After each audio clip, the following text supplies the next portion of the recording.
Hey guys, I'm back. It's Friday, so that means it's another vlog. Today we're going to cover the second video in my series for how to produce doll photo stories, which will be on dioramas. I'm going to try to get through this pretty smoothly. This is probably a pretty big subject and wide range of different topics we could talk about within it. I'm going to try to narrow it down to 3 things that I think will help in pertaining to writing a story and staying consistent. So I won't go into a lot of depth on like how I build my dioramas, but this will just help you understand about like how I go about it, I guess.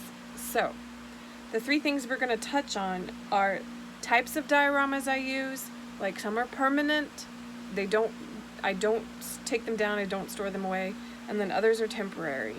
So that is really important to the photo storytelling, because you will see what I mean. I'm sure you understand some.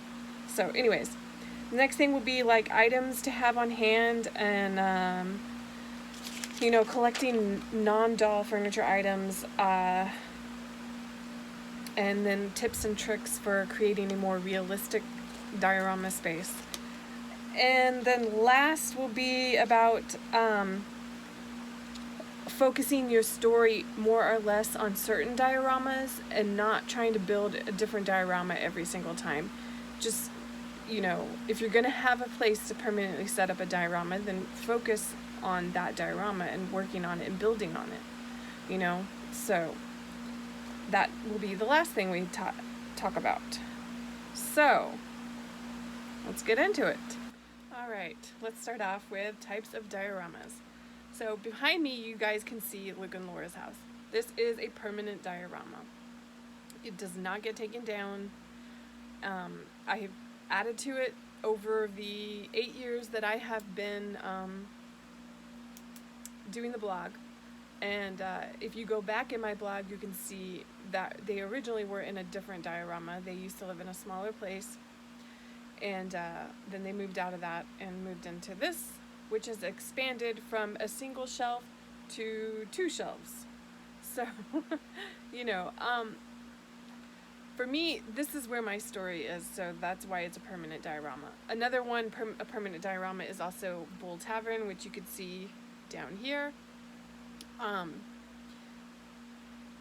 use that often, so that's another reason to have it set up permanently. If you're going to have certain story that focuses around a diorama that you might need for an episode or a couple episodes, or maybe like a series or a story that you're doing, then maybe you also need a place for those kind of dioramas to be quickly set up. So I have a couple places I do that, which are in the dining room table and on our fireplace hearth. I also set up there because we never use our fireplace. It gets way too hot down here, and in the winter it just doesn't get cold enough, so we just never bother with it. So, and we have a raised up one that's like 2 feet up off the ground, the hearth, so it's a perfect spot for me to use. Some of you might know I use it as the nightclub, but I've also used it to set up my pumpkin patch and the outdoor scene to the cabin. And that the hospital scene that I did a couple years ago for Peter and Willow's story was set up on our kitchen table for the whole summer. So that was there for 3 months. It was, a permanent fixture for 3 months, and then I took it down and I have it stored away. So, as the years have gone by, as the 8 years have gone by, I have added more permanent dioramas. I have, Luke's Record Shop is a permanent diorama pretty much, even though it still needs more work. For me, I don't consider them completely permanent because they could change, because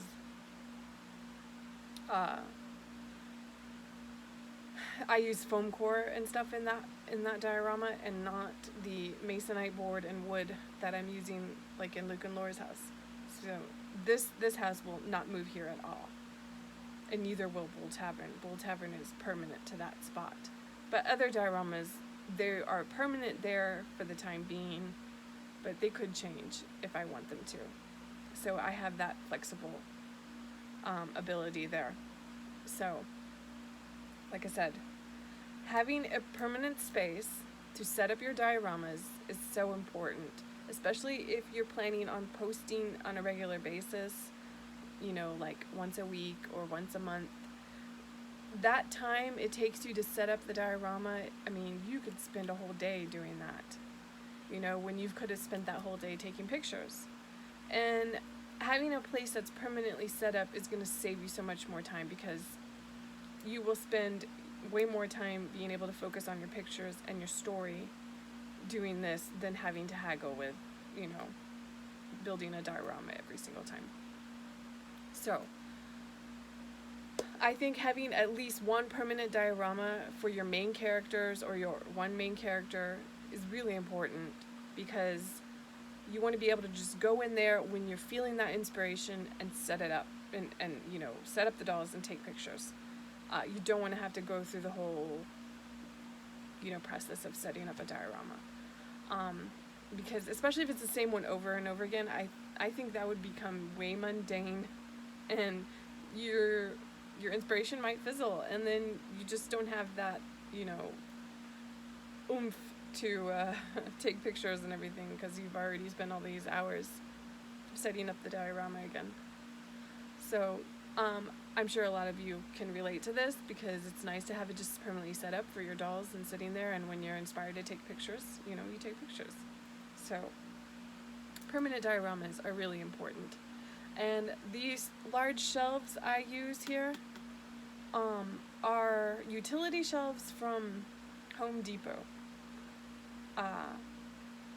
The reason I got into using those was years ago I had bought a similar utility shelf, not this exact one, but I still have it. It's over here on this side. I got it at the thrift store for like $25, or I think. No, maybe it was less than that. I think it was like 15. Anyways, I paid cheap for it. I paid like half the price. And it was a plastic utility shelf, and that's where I built Luke and Laura's first place in. But that utility shelf is only 16 inches deep, as opposed to these that are 24 inches deep. And they're 3 feet wide and 24 inches deep. And then this one over here I think is 3 feet wide and 16 inches deep. So when I measured that out and I went with that, I was like, well, 'cause I can get more depth in this. So I ended up going with these. And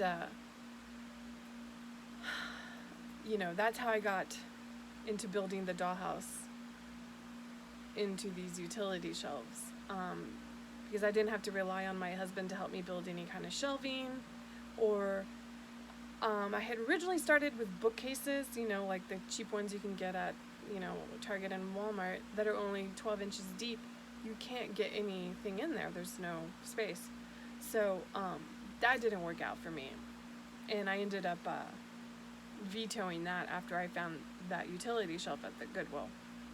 And that ended up, you know, I was like, hey, you know, I should look into more of these utility shelves. This is working out. And then I struggled with the lighting.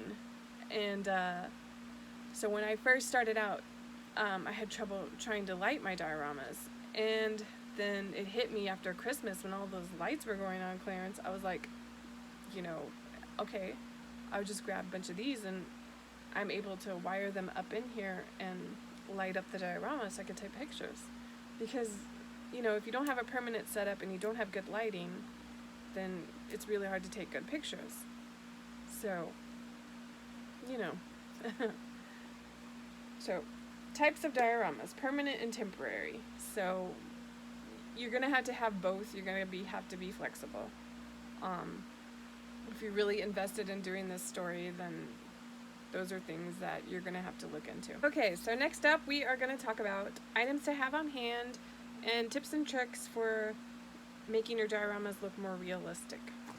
Alright, so definitely things to have on hand for quick setup dioramas would be foam core, contact paper, scrapbook paper, saving little plastic bits and containers and things that you find. And if you're a diorama junkie like me, then you know what I'm talking about. So, having all that stuff on hand, popsicle sticks, small craft wood items, hot glue, different kinds of glue, things you can make dioramas set up quickly, is great. Having different contact paper and set up on a wall so you can quickly interchange them in and out so you can make them look differently, and having different contact paper, I use just regular thin poster board, and we'll lay that out across the poster board. I'll lay the contact paper out across it, and I can use that, and you can use both sides to have different colored flooring on it, and you can easily just set that up like on a kitchen table or wherever you have a nice good surface to work and set up a diorama quickly. So having those things where you can just fold them and put them away or take them apart, also using like sewing pins to put together the foam core will help hold it together until you need to remove it. I've done that, So having those things for dioramas to quickly set up, you guys know that's crucial to have. When it comes to more realistic dioramas, that you want a more realistic look and you want it to last longer, I don't use foam core. Because it's hot where we're at, foam core will warp and it will just not hold up over time. So I use masonite board for my walls. You can get it in huge 8-foot by 4-foot panels at your hardware store. That's the cheapest way to go, because I think the last time I bought some, it was right around $10-12 a panel. And if you've got someone who will cut it for you, or if you can cut it yourself and you've got a way to bring it home, then that's great. You can bring it home. They will also cut the panels down for you at the hardware store. If you already have your measurements done and you tell them I need this measured out, and you know how it's going to be measured out on the 8-foot by 4-foot panel, then you can have them cut it down and you can easily take it home that way too.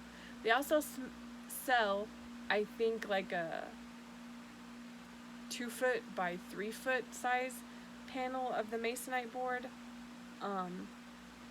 but I'm not sure if that's the right measurement, but I know they sell some smaller ones that you can easily take.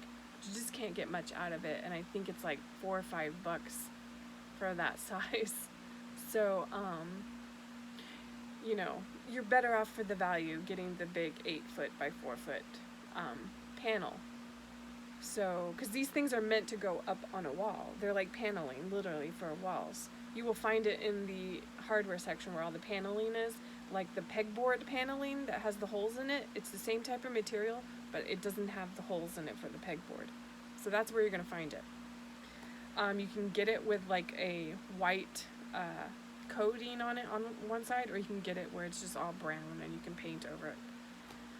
So that's what I use for the walls, because they're thin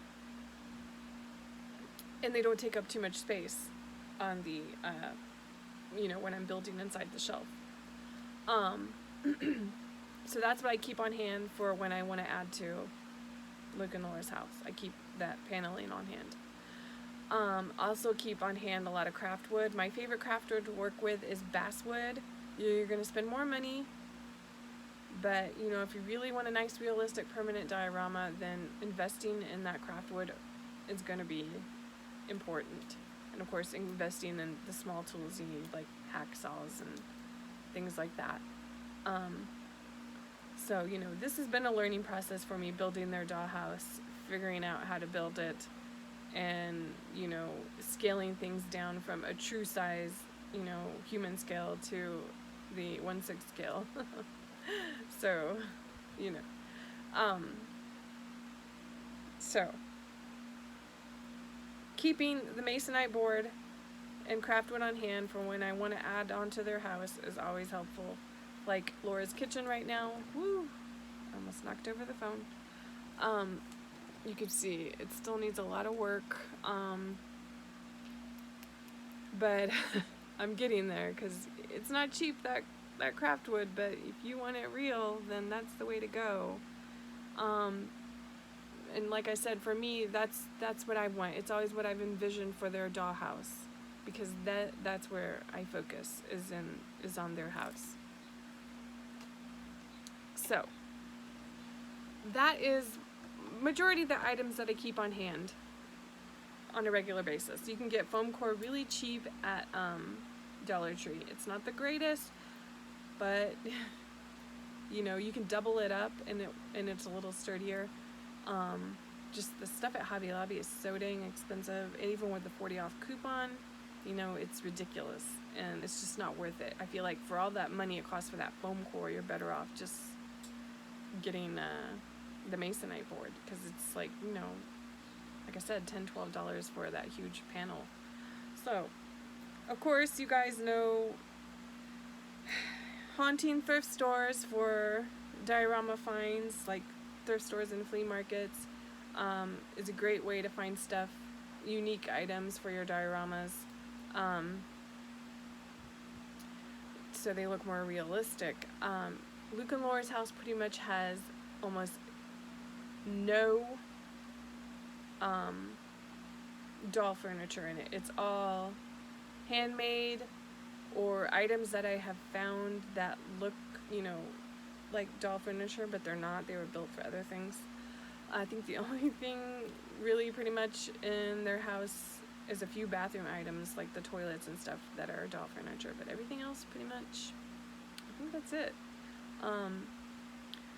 So that is really key to making things look real, is just phasing out that pink and purple doll furniture. It's underscaled, and it just screams doll furniture. It screams fake.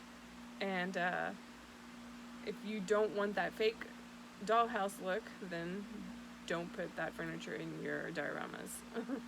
You know, you can spray paint them up and change them up, but they're still under scale. Because that's what I used to do at first, was spray paint and change up the doll furniture, and I still wasn't happy with it, because it just was too under scale. It just didn't look right. I mean, the dolls stand next to it, and it was like, this don't look right. And if you do story with those fashion royalty dolls, the Barbie furniture looks even more small next to them. So, like I said, you know, I hardly have any plastic doll furniture left. I have like one bin down here underneath Bull Tavern that is plastic doll furniture, and that's it. Everything else is most likely, you know, stuff that I found that is not doll furniture, or it's wood doll furniture, wicker furniture, stuff like that. Also, when you're creating dioramas, creating depth is crucial. You need to create that depth, because it's gonna lead your eye back into the photo, and it's just gonna make things look more realistic. You know, if you have it look where it's going off somewhere else, even if it's not actually going there, you know, if you have a wall and like faux stairs that go up, and it looks like that leads up to some other place, or, you know, a doorway that looks like it goes outside, giving that depth to your diorama is going to make it look more realistic. That's why when I built the hospital scene on the table, and I had to do the little waiting area, and then the ICU room for Willow, you know, I made sure I created enough depth there. When I took pictures, it made you feel like you were actually in that space. So depth is so important, and that's, I think a lot of times people forget, and they build the dioramas too shallow, and sometimes they end up being long and like, you know, only a few inches deep. I know, you know, you might not have enough space for that, and that's another reason why. But people always ask me, how do you make it look so real? And this is why. Because you got to create depth. You've got to make, you know, when someone sees it, their eye is going to be drawn into the depth that they see. in the diorama, and it's just not going to be flat where everything's pushed up against the wall. Like a lot of people build dioramas and they've got the 3 walls, and then things are just all pushed up like that, and that's how they set it up. I mean, yeah, I know it's easier to take pictures that way, but it's not going to feel realistic. So depth, so important. And being able to take pictures from different angles is also important. That's why I have Luke and Laura's diorama set up the way it is, because, you know, I can take pictures from both sides and you feel like you're actually in this space with them. So depth.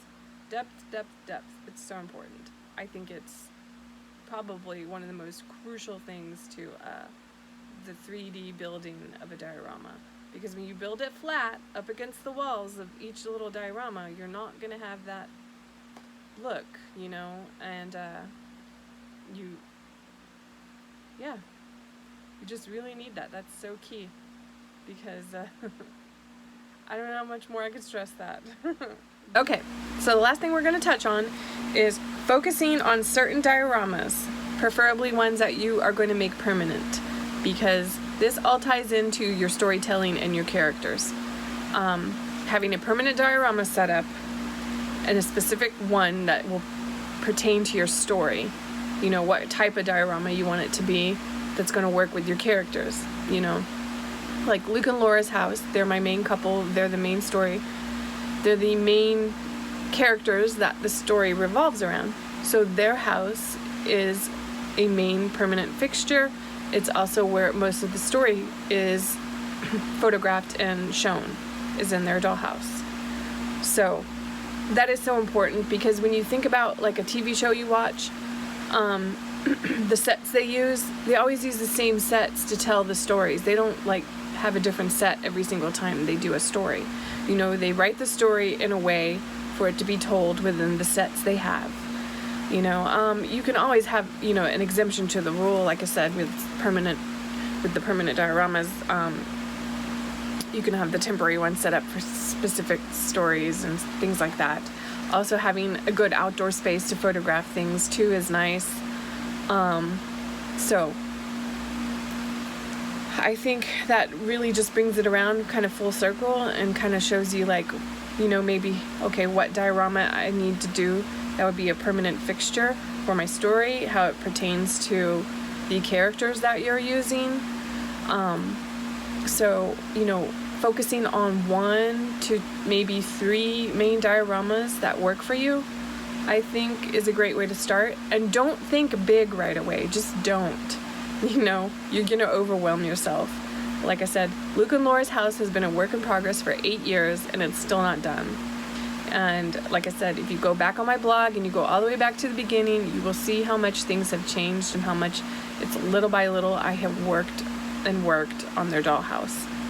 So the same thing for Bull Tavern. If you go back and you look at Bull Tavern, you know, as I plan to have it as a permanent fixture, you know, it's progressed. And as I've learned different things about diorama building and also what works for me with the photographing and the storytelling. So just give yourself time, but just try to focus that story around, you know, 2 or 3 dioramas. And you start out small. Just start out, you know, make sure you have a permanent place to put it. You have a shelf or something that you've built for them to be set up in. And this will make it so much easier, because when you go, like I said, into photographing and storytelling, you know, setting up those dioramas is not going to eat into your time, and you'll be able to focus much easier on the story and enjoy what you're doing. Because, I mean, I do enjoy dioramas.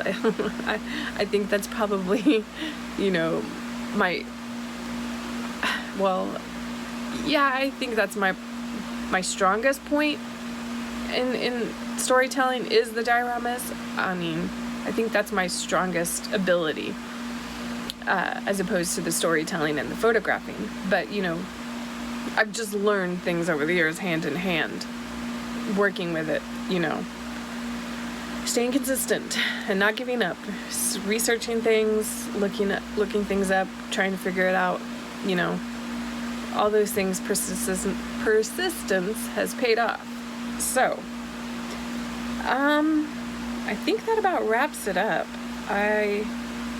Like I said, I could go way more into depth on diorama building and how I go about it, but I was just trying to think of ways to tie this into how I use it to my advantage for the storytelling, because, it's really important to be able to just go in there and snap those pictures and then work on the storyline, because typing the story is probably what's most time consuming for me, is typing the story. I mean, yeah, I could spend 10, 20, 30, 40 hours typing, revising and reading it over and over again. So permanent dioramas, you gotta have them. And especially if it's going to be a main character. I mean, those three things tie in: main character, permanent diorama, and what type of dioramas, lighting.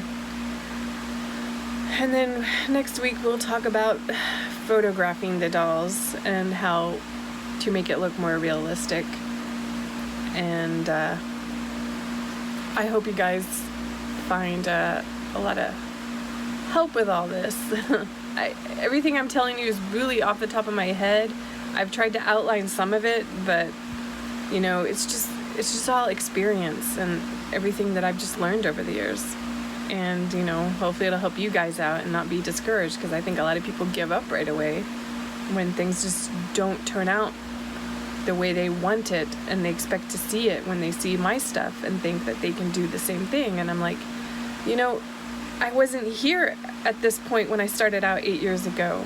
I was like you guys. I didn't know what I was doing, So this is just a little jump and a boost for encouragement to share with you guys, because, a lot of the outside world thinks we're weird about telling stories with dolls and taking pictures, and they don't get it, And maybe people will understand the creative process better by understanding that this is an artistic expression for me, and not just being weird playing with the dolls. They don't understand the whole process for me is just soothing, and I can just advance my creative skill and also enjoy everything at the same time. So alright guys, I hope you guys enjoyed it. Don't forget to like, comment, let me know what you think, share it if you want to share it, and subscribe if you haven't, because I've got one more video I will do on this subject next Friday. And of course, every Monday I try to upload a craft. So for now, I'm going to stick to Mondays and Fridays for YouTube, and then Wednesdays I post on the blog. So hope you guys enjoyed it. Bye.